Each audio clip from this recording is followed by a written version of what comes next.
as you heard, just as I was sort of finalizing what I intended to talk about, the government gave me yet another thing to talk about.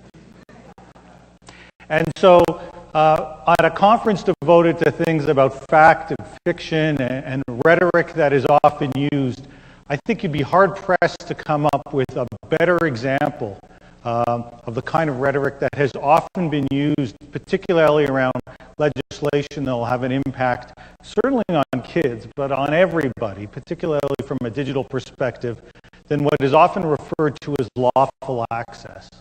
Lawful access, and even the term lawful access is itself a nice rhetorical play, talking about what is lawful to be accessed. I had an editor at the Toronto Star when I used to, when I would write about lawful access, that actually refused to allow me to use that term. He said you can use awful access if you want, but you can't use lawful access. And the reason for that is that what we were often talking about, we found, was really surveillance-related issues and incursions on privacy, as opposed to striking a real balance around lawful access. Now, sure enough, on Thursday, despite the fact that the Canadian public had been told that lawful access was dead and buried for the foreseeable future, back came Bill C-13, legislation, and there we see our Justice Minister Peter MacKay with the Protecting Our Children slogan, talking about legislation that was supposedly about cyberbullying. And in fairness, there are several pages in the legislation out of a 70-page bill that does indeed deal with cyberbullying, an issue that I think most would agree is a real issue. And if there are things that we can do to lessen the likelihood of cyberbullying occurring, I think most would say that that's a good thing to do. But yet the actual name of the legislation, despite the fact that what the government put forward was almost exclusively backgrounders on the cyberbullying side of the story, was actually Protecting Canadians from Online Crime Act, and indeed virtually all the legislation, other than the first few pages on cyberbullying, is a return of many, though not all, of the lawful access provisions that we saw not long ago. Now, it is worth noting that it didn't take long for many people to figure this out. In fact, the government, as I say, introduced this on Thursday, and you always get you can always have a good clue as to whether or not the government thinks this is a good news story, bad news story, and whether or not they're willing to take differing views on legislation based on the time of day at which it gets introduced. Because there are days in the week where bills will be introduced in the morning, which actually provides for a full day of media to talk to any number of different perspectives and put that into their coverage. Or sometimes bills are introduced late in the afternoon after question period, at which time there really isn't time for anything other than the cameras to have the minister introducing the bill and whoever else is brought along, because the 6 o'clock news is coming. This was a late afternoon introduction, even though one would think cyberbullying would be the sort of thing the government would want to promote. And I suspect the reason for that is once people started to take a look at the legislation itself, they found that it went well beyond that. Well, by Friday and into this weekend, people have begun to recognize that that's exactly the case. It is not, and we'll talk more about the lawful access in its prior iterations in a few minutes, it is not the same bill that was introduced and ultimately defeated, but there are certainly many provisions in there, and we can get in, if you like, into some of the specifics that I think are somewhat troubling. Hard to believe anybody would say they're missing victims, I have to say. But nevertheless, the legislation using the rhetoric, using the claims of cyberbullying in this instance to mask legislation that was looking to do much else. Now, I don't know the future of this bill, Bill C-13. By Friday, actually, I talked to one opposition critic member of Parliament who indicated that their party was thinking of pushing for the government to actually separate the two bills. so that there would be one bill to deal specifically with cyberbullying and the expectation that there would be all-party support for it, and take the lawful access provisions and deal with those on their own. I suspect the government will be reticent to do that, in which case we'll get the entire package yet again, and much like we had with Vic Tays in the last bill, those that argue against elements of this bill will somehow, I suppose, be labeled proponents of cyberbullying or something like that. We'll have to see. But if there is a fight over this, it will be one of, I think, many, in what has, I think, been a bit of an underplayed story in Canada. You know, if you talk about the emergence of using the online environment to fight for digital rights, the kind of activism that we have seen emerge over the last number of years, certainly if you talk about it outside of Canada and you ask people for illustrations or examples of successful campaigns, the ones in Canada probably don't come to mind for people certainly outside of this country.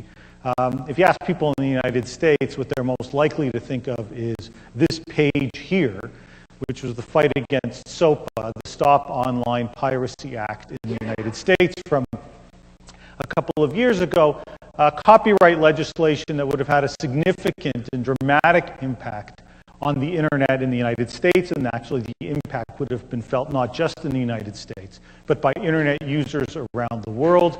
The internet community rallied against it through a whole number of different campaigns, starting with the Free Bieber campaign. Some of you may recall this, that supposed that if this legislation were to be passed, Justin Bieber could find himself in jail.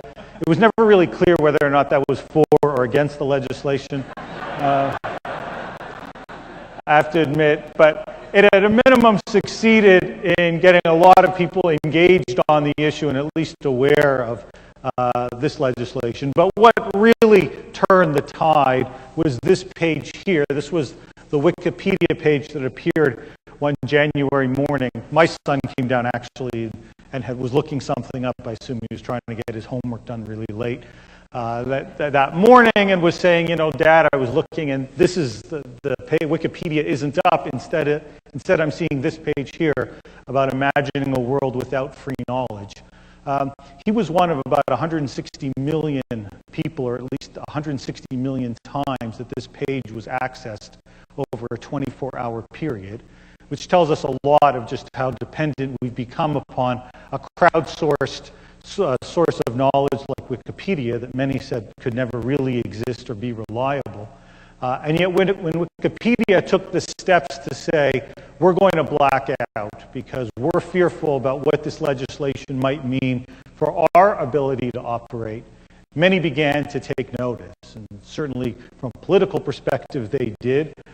In fact, by the end of the week, within just days, this is a page from ProPublica in the United States. It's a little bit hard to see, but on January the 18th, there were 80 declared supporters within the U.S. Congress for SOPA PIPA. There were 31 opponents. A day later, so this is the day after the Wikipedia blackout, the number of supporters had begun to shrink. The number of people who were now openly opposed to the legislation had tripled.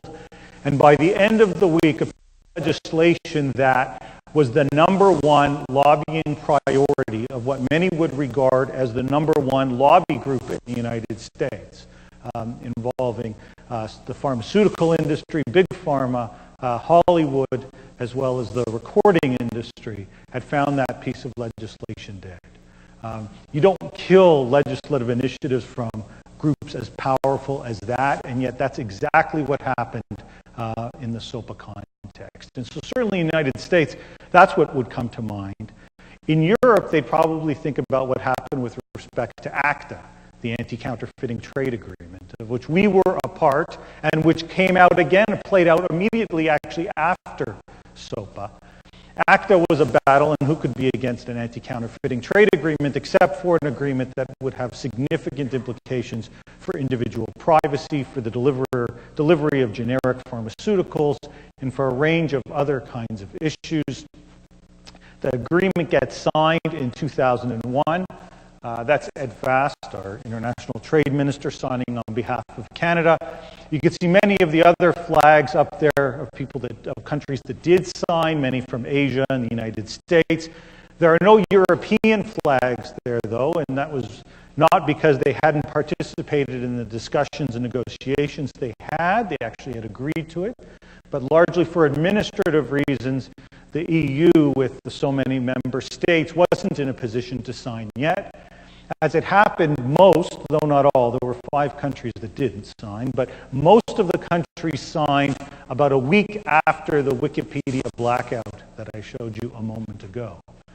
What resulted in the immediate aftermath of that was nothing short of amazing on something that is essentially a copyright treaty. As thousands and then tens of thousands and then hundreds of thousands of people took to the streets in countries across Europe to protest against the anti-counterfeiting trade agreement, politicians, this is from the Polish parliament, with opposition MPs donning Guy Fawkes masks as a sign of protest against the anti-counterfeiting trade agreement, and the last stop for approval, because this had been agreed to by virtually everyone in Europe, was just the European Parliament, the one elected body within Europe. And over the months that followed, this takes place in early February, in the months that follow, leading up to a July vote within the European Parliament, successive committees that examine the anti-counterfeiting trade agreement consistently argue against ratification, pointing to many of the concerns. And then on July the 4th of 2012, this is literally a picture from the European Parliament, with MEPs holding up signs, "Hello democracy, goodbye ACTA," as an anti-counterfeiting trade agreement is overwhelmingly rejected by members of the EU and the MEP, and that treaty is effectively dead, certainly within Europe, although Canada is still a signatory to it, and it remains to be seen what we do. So if you talk in Europe, they would certainly point to ACTA. If you talk to people in the United States, they would likely point to SOPA. I want to make the case over the few minutes that I have here that there is a really, I think, cool Made in Canada story, though. We have had, over the last number of years, I think some fairly remarkable instances that I think unquestionably rival what we've seen in the United States and what we've seen take place as well in Europe. So I want to provide really 3 examples as part of this talk. First, to circle back to Bill C-30, the lawful access that I didn't think I would be talking about off the top, but on Thursday became again part of the discussion. The fight against Bill C-30, though, the last iteration before just a couple of days ago, started actually on Valentine's Day in 2012, with the Harper government introducing, they called it then, the Protecting Children from Internet Predators Act, despite the fact in the 90-odd page bill, the word children appears there, and I think just one other time within the bill. So we're not really talking about a bill about protecting kids. Vic Tays is the minister at that point in time, and everybody knew this legislation was coming. It's legislation that involved a number of components. First off, mandatory disclosure of personal information by telecom companies and internet providers, ISPs, without court oversight. At the moment, those ISPs have the option to disclose as part of an investigation. They are also entitled to say no, come back with a warrant. This would have changed that and required them to hand it over upon request. Surveillance architecture within the network, although in a post-Snowden environment it would appear we already have that. But nevertheless, surveillance capabilities within all Canadian ISPs for real-time surveillance of all internet users, and then a whole series of new warrants. Warrants on transmission data, the metadata and location data that often gets collected, and then other warrants that would require network providers to store that information and ultimately disclose that information. Now, the day before this legislation is introduced, Vic Tays is asked about it in the House of Commons. It was a Liberal MP that raised the question, and Tay somewhat infamously says you can either stand with us or you can stand with the child pornographers. As at that point in time, the rhetoric was not about cyberbullying, but was instead about child pornography and protecting people from child predators. If you go back further to prior iterations of lawful access, introduced both by conservative governments and by liberal governments, it's a nonpartisan issue in that sense. We've had the rationale being terrorism, we've had the rationale being spam, and some of those other internet harms. In this particular attempt, it was all about child pornography and child predators. And so that was Tay's position, and if you think back at that point in time, the government had changed on all the bills that had introduced, not one sentence, right? So the bills get introduced and they get passed unchanged again and again and again. But a funny thing happens on the way to yet another bill being passed unchanged. In this instance, it wasn't. And so people began to speak up and fight back using largely online tools almost immediately. This is the well-known group out of Vancouver, Open Media, that got well over 100,000 people to sign on to an online petition against the legislation. This actually comes from Anne Kavoukian, who's the Ontario Privacy Commissioner. Somewhat unusual for a privacy commissioner to similarly use these tools to try to advocate in this way, but that's what Commissioner Kavoukian did. This came from the Liberal Party, which is similarly trying to rally people against the legislation. You, of course, had many people speaking out on this legislation. So the government's rhetoric, so to speak, on this legislation had backgrounders and FAQs about child predators and why this was strictly necessary. But you had many others using independent media, using blogs, using a range of different tools to try to educate the public about all the other implications that the government wasn't spending much time talking about in terms of what this bill was all about. Somewhat infamously, you had the WikiLeaks page that targeted Vic Tays. I think more interesting and frankly far more effective was the Tell Vic Everything campaign. So for those that don't know about Tell Vic Everything, this was a genuine grassroots bottom-up campaign on Twitter. And the basic idea behind it was that if we were going to move to a world in which there was this ubiquitous surveillance as a result of lawful access legislation, if the government was in a position to know everything, well, then you might as well just tell them everything anyway. And so people began to tweet using the hashtag #TellVicEverything, here's what I had for breakfast, Vic, which I recognize some people think that's what people talk about on Twitter, but that's often, of course, not really the case. So people start talking about all sorts of different things, always with the hashtag #TellVicEverything. By far my favorite was this tweet here, "Hey at Vic Tays." There you go. All right. There you go. For the purposes of the video, I lost an email from my work account yesterday. Can I get your copy? It is quite amazing to think about what you can do in 140 characters. Because in this case, in 140 characters, you came up with something that's not only obviously really funny, but also enormously effective in terms of the kind of messaging that they wanted to raise here. And this comes up, you can see February 16th, so it's 2 days after the bill is introduced. There are hundreds of these Tell Vic Everything tweets as this went viral at that point in time. That weekend, Vic Tays gives an interview to Evan Solomon on CBC's The House, and he's asked specifically about the Tell Vic Everything campaign, and he says it's really funny. The problem, of course, if you're a politician, though, is that if they're laughing at you rather than not with you, you're pretty sunk. And in this instance, people were laughing at him and laughing at that legislation, not with him.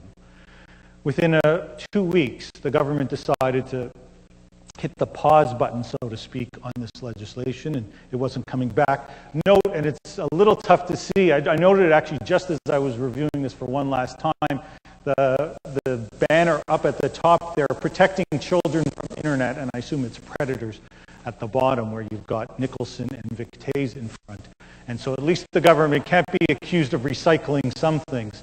In this instance, it seems that they almost recycled the exact same message right in front of the podium as that they used for Peter MacKay. In any event, Ottawa says they're going to hit the pause button, and then almost exactly a year later, so earlier this year, they announce officially that this legislation is not coming back. A recognition that they say they are killing the online surveillance bill, and in fact, Nicholson at the time says, any attempts that we will continue to have to modernize the criminal code will not contain the measures in C-30. Now that commitment lasted, it turns out, less than a year, because just on Thursday, the government brought back not all the measures in Bill C-30, to be fair, so some of the more controversial provisions have been excluded, but many of the provisions around the new warrants, around almost creating incentives for internet providers to disclose back. As an example, there will be, if this is passed, full immunity for internet providers, for telecom companies to voluntarily disclose subscriber information without a warrant. No liability, no civil liability, no class action lawsuits if they do it, no criminal liability if they do it. And the government is actually changing the ability of law enforcement to ask for this information. At the moment, the law typically says that they have to be, they can ask for voluntary participation or assistance in the enforcement of any act. The law would be changed to not even require to be as part of the enforcement of any act. It's simply they can ask. If anybody supports without a warrant, under the bill as currently described, full immunity, no liability under either civil or criminal liability as part of this bill. But as I say, it was just introduced, and we will see what happens. But it's not just in the context of Bill C-30, which was at least a really good success story until Thursday. There are other stories that I think have seen similar kinds of successes. So consider telecom policy. When the government first got started, you may recall yet another form of rhetoric. They always called themselves Canada's new government, and then it became the Harper government. So back when the government was calling itself Canada's new government, in 2006, the industry minister at the time was Maxime Bernier, vowed anti-regulation minister, and moved the CRTC and telecom regulation very hard towards a market-based approach. Now, arguably, it's always been had a strong market-based approach, and the CRTC intervenes at times, but not particularly aggressively. This was designed to send a very clear message that the default approach when it came to telecom-related issues would be no regulation. Where there is sufficient competition, and there's of course much debate about what sufficient competition might mean, but where there is sufficient competition, no need for government regulation. And so the government at that time moved strongly away from an active CRTC in terms of telecom regulation-related issues. And so, unsurprisingly, the major telecom companies take advantage of that. And we see that play out in any number of different ways, one of which involved usage-based billing. The idea that we would establish, or telecom companies, ISPs, would establish, in a sense, meters on people's internet use. And the more you use, the more you pay, which of course has a bit of an intuitive feel.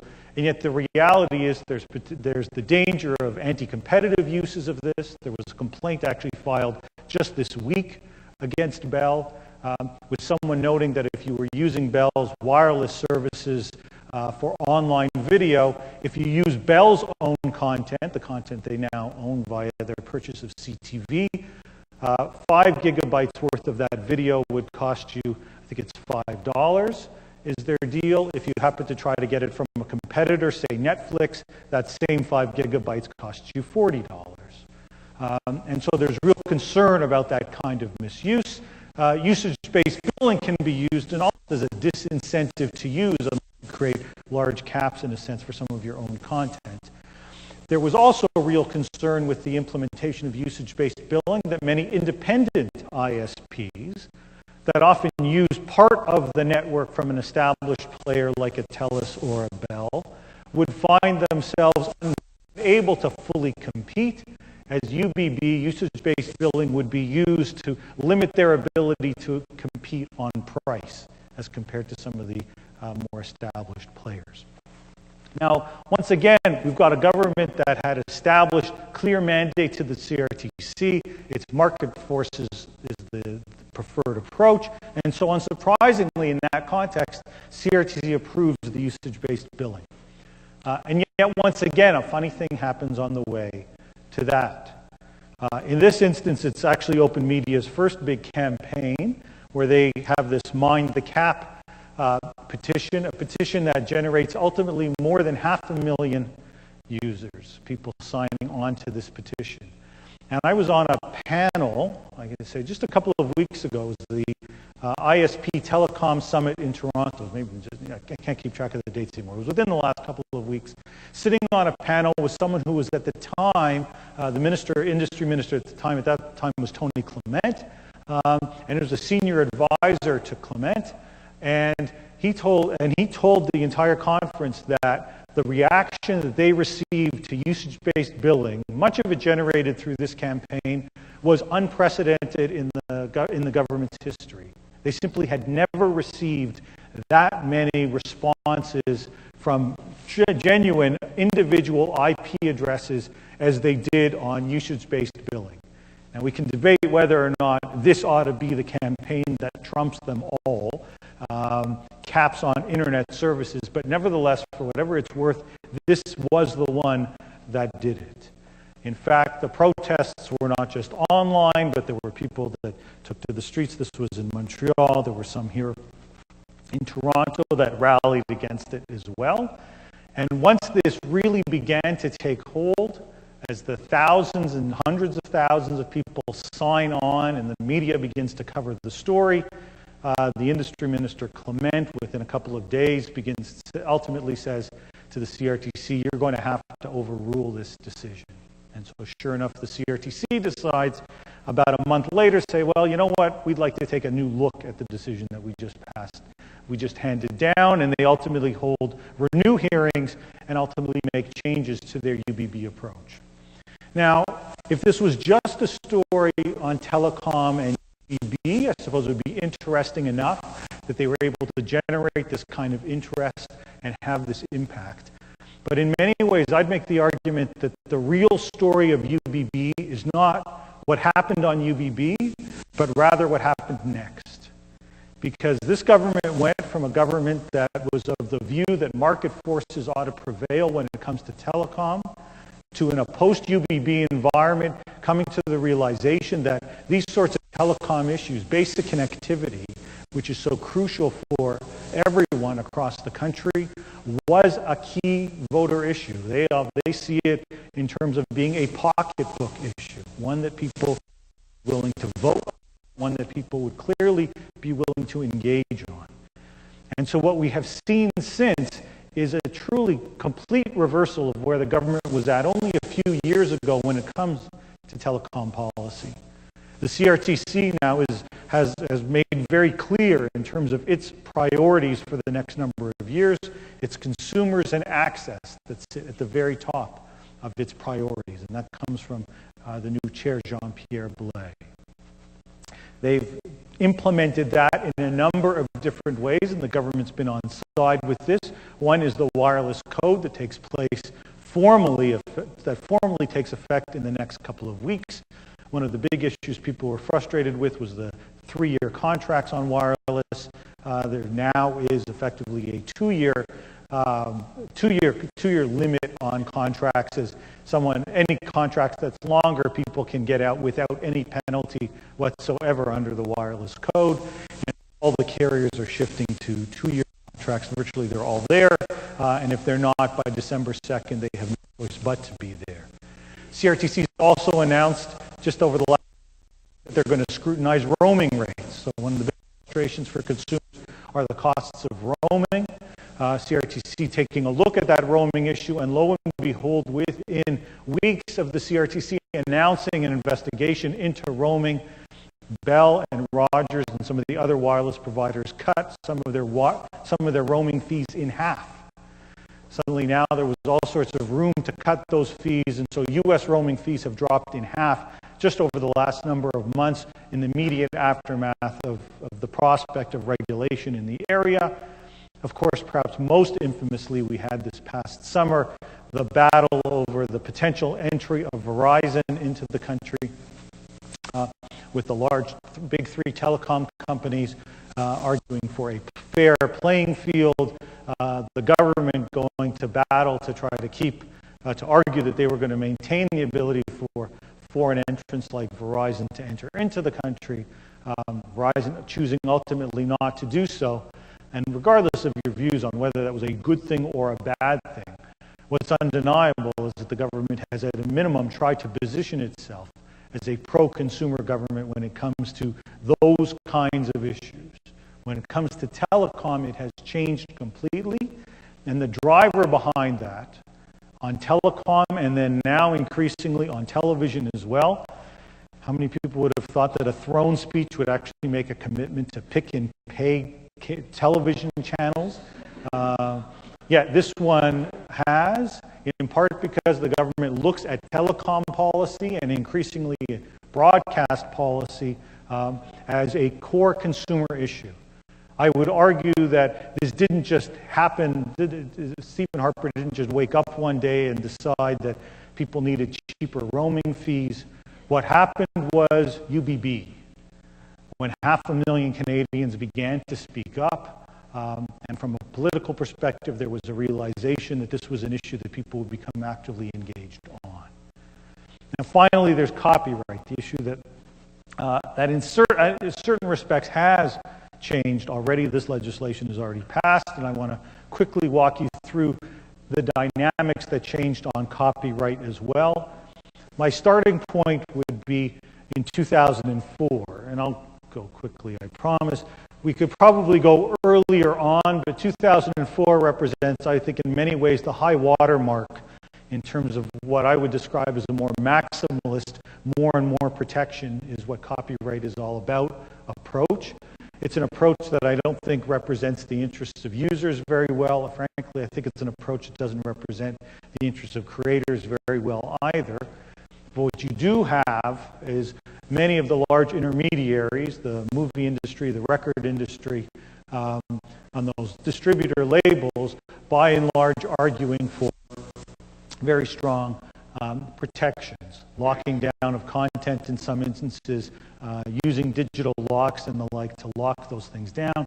In 2004, Bolte, who was a Liberal area MP from Toronto, is the chair of the Standing Committee on Canadian Heritage. She's frustrated with the slow pace of copyright reform in Canada, and Bolte argues that they need to have hearings on copyright reform, the goal being they will hold these hearings a half day per issue, so a half day on the role of internet providers, a half day on education, half day on digital locks and our adherence to international treaties. These are issues that are pretty complicated, but they try to go very quickly. And the report itself says, essentially, whatever some of the strong rights holders are looking for is what we think we ought to do. That leads to Bill C-60, the first piece of copyright reform. It's actually a Liberal bill.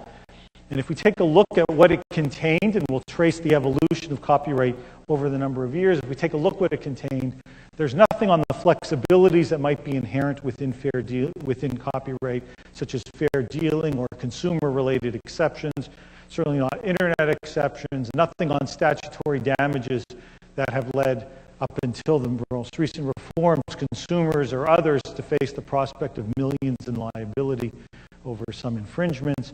There was strong protection for digital locks, and there was protection for telecom companies or ISPs. In fact, that will never change. Throughout the evolution of this legislation, their power was quite strong. That's the first attempt at this, but that bill dies fairly quickly. The next attempt at the legislation comes in 2007. By then, we've had a change in government from Liberal to Conservative. The industry minister at that time, the portfolio changes so much, at that time is Jim Prentice. And in December of 2007, Prentice is the industry minister.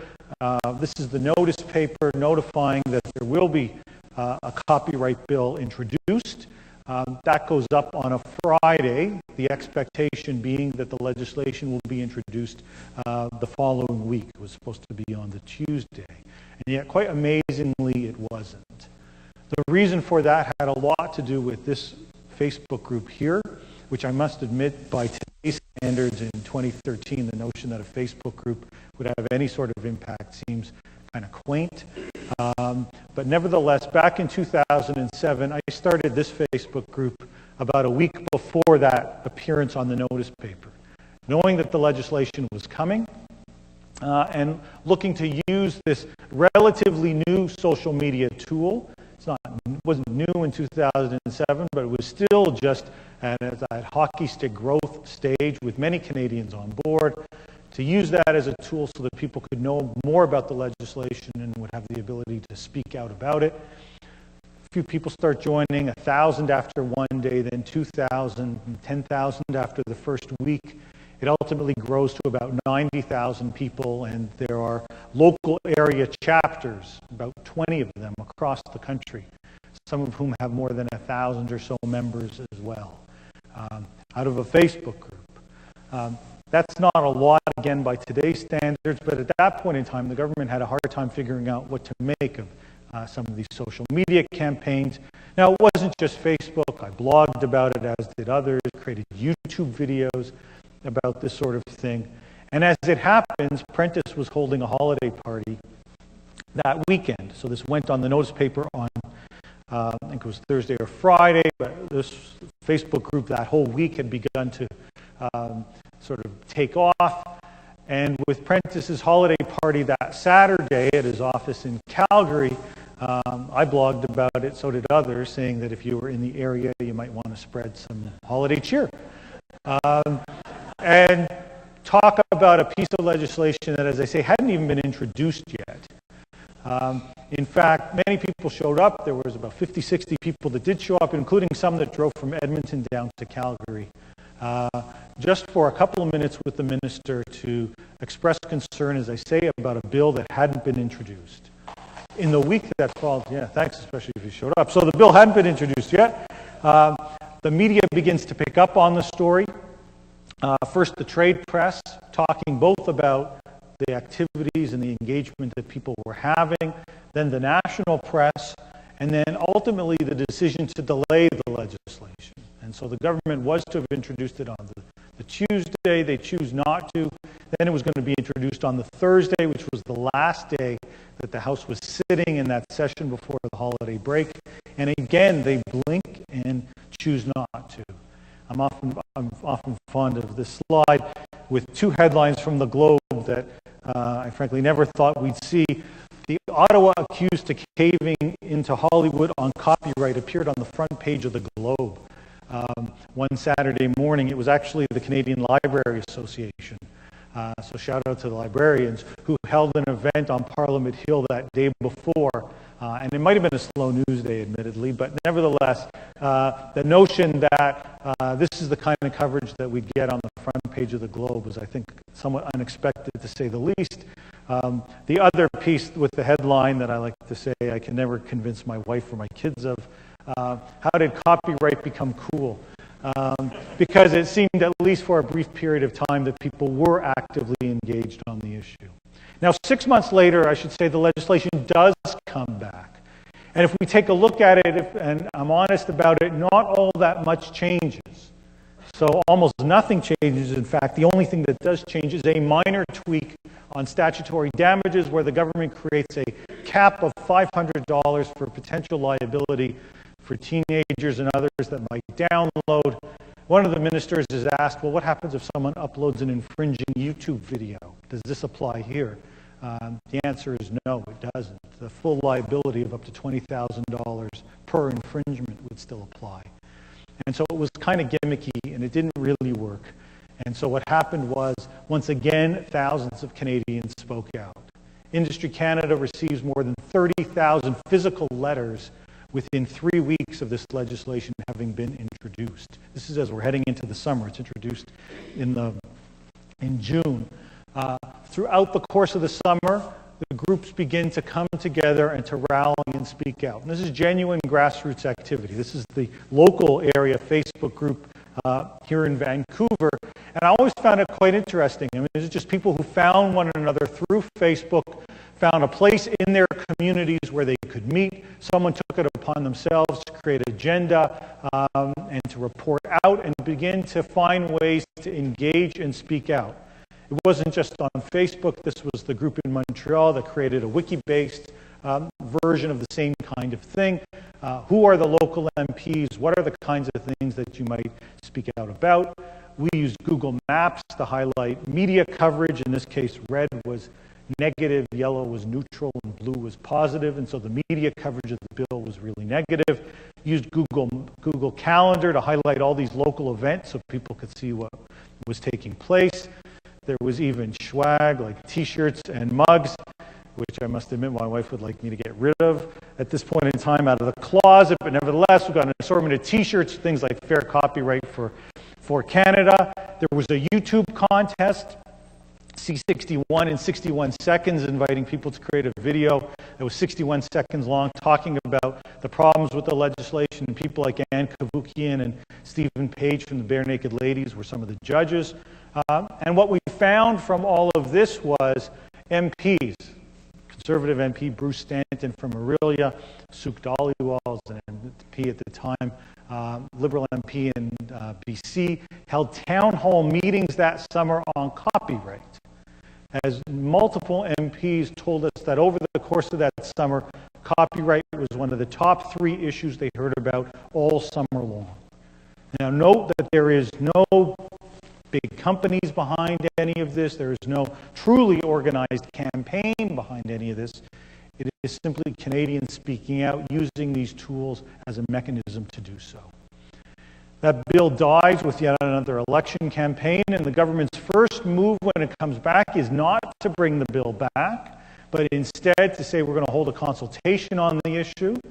And lo and behold, thousands of people show up.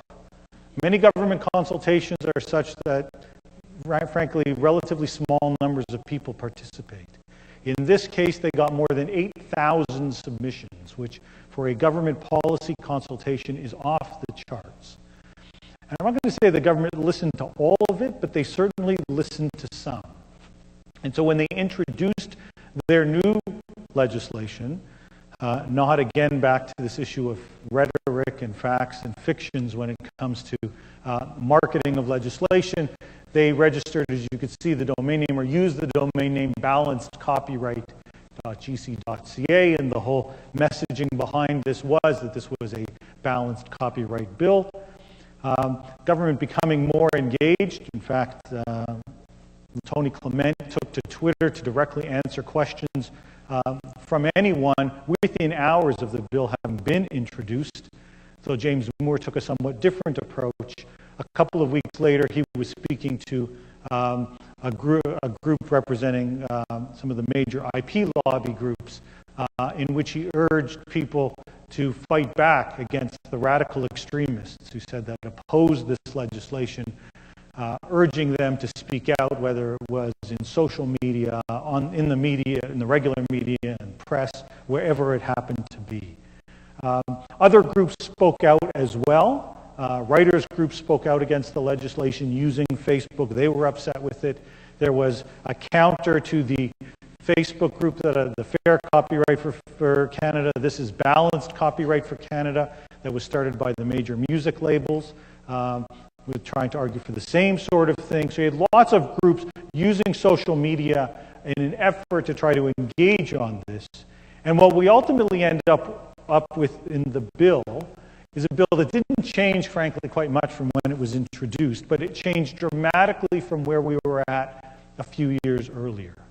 And so if we look at some of the reforms, we see that there is now fair dealing reform as part of this bill that was ultimately passed in 2012, creating a series of new exceptions, including things for parody and satire, as well as for education.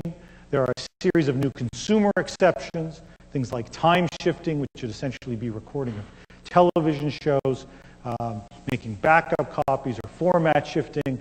Incredibly, from the time when the Heritage Minister is asked whether or not uploading a video to YouTube might create infringement and liability, we ended up with a user-generated content exception that protects anyone that creates for non-commercial purposes new kinds of works. Remix, mash up, where you're bringing together some works, mashing them together to create something new, now protects those users as and makes that non-infringing activity, protects sites that host those as well. There is genuine statutory damages reform that for non-commercial purposes places a cap on liability at $5,000, which is not insignificant, to be sure. It's certainly not reason enough to go out and infringe if you face the prospect of $5,000 in liability, but it also means that you don't face the prospect of potentially millions in liability, losing your home and everything else as part of those kinds of lawsuits. Although digital locks and the Internet safe harbor provisions for ISPs remained as well. So the changes were pretty significant, and the users there, I think, had a pretty big impact. And I think you can make the argument that some of that impact has continued to play itself out. Canada was amongst a number of participants in an international treaty for the visually impaired that was signed in Marrakesh, Morocco, or completed in Marrakesh, Morocco in June of this year, that should make it easier for the export and distribution of materials for those that are the blind and the sight impaired. Canada has yet to implement that, but all reports back from the last set of negotiations that I say took place in June of this year was that Canada played a pretty important role in trying to facilitate the creation of that treaty. More recently, we've got anti-counterfeiting legislation, which some groups are arguing for a series of changes that would, I think, actually make the bill far worse. And in fairness to the government, they tried to strike some amount of balance within the anti-counterfeiting bill. As a sort of the best example of this would be on the issue of in-transit shipments. In-transit shipments is when there is a shipment coming from one country, it may stop briefly in Canada on its way to going somewhere else. In Europe, that as a result, they have for a while until it was struck down, they would seize in-transit shipments that were alleged to have infringed, either say on trademark grounds, and in many instances were seizing generic pharmaceuticals. In one instance, there were some generic AIDS medicines that were headed through Europe from India on their way to Nigeria for a Clinton Foundation initiative. Those were seized. Other initiatives where other kinds of generic pharma headed from India to Brazil were also seized. There have been a number of groups that have argued just in the last number of weeks at committees before the House of Commons that Canada ought to similarly seize when there are in-transit shipments, and yet this bill actually does exclude that. And finally, there is the TPP, which is enormously problematic, the Trans-Pacific Partnership. But just in the last 10 days, WikiLeaks leaked out the intellectual property chapter. And it was really a sort of a good news, bad news situation. The bad news first was that pretty much all the worst fears that people had about what the United States was trying to see included within this treaty when it comes to intellectual property, both with respect to patents and pharmaceuticals, as well as on intellectual property issues, is exactly what they're trying to do. But oftentimes with somewhat limited support. It actually went country by country. But what was rather surprising, I have to say, is that Canada, at least on the intellectual property issue within the TPP, was for now standing its ground In fact, Canada stands alone with the most number of individual proposals within the TPP-IP chapter, many times arguing for some of the flexibilities that they just now included in the legislation. Now, that doesn't mean that they're going to stick with it. It's quite possible, as we've seen in other treaty negotiations, that the government may ultimately cave. But we have seen a shift internationally, and I would say a shift domestically. So where does all of this leave us? I admit it may be a bit of a cop-out, but it's sort of a glass half full, glass half empty kind of thing. If you are a glass half full, you take a look at these initiatives and say, you know what, there is the prospect for having an impact. We have seen it happen, and regardless of the political party or the government in power, and whether we're talking about federal or provincial, it's clear that there is, I think, growing awareness of users' interest in digital rights issues as they relate to things like privacy or freedom of expression and the like, and increasingly a willingness to, at a minimum, pay attention, if not implement those sorts of rules. If you're glass half empty, though, it's clear that this is a fight that seemingly never ends. As we saw with respect to lawful access on the weekend, as we see with respect to efforts to within the TPP or within other sorts of treaties, as it just seemingly continues and continues and continues. And so I think it's an interesting area, it's an exciting area, but at the end of the day, for anyone who is interested in these issues, I think it's clear that many of us will have to keep fighting. Thanks very much for your attention.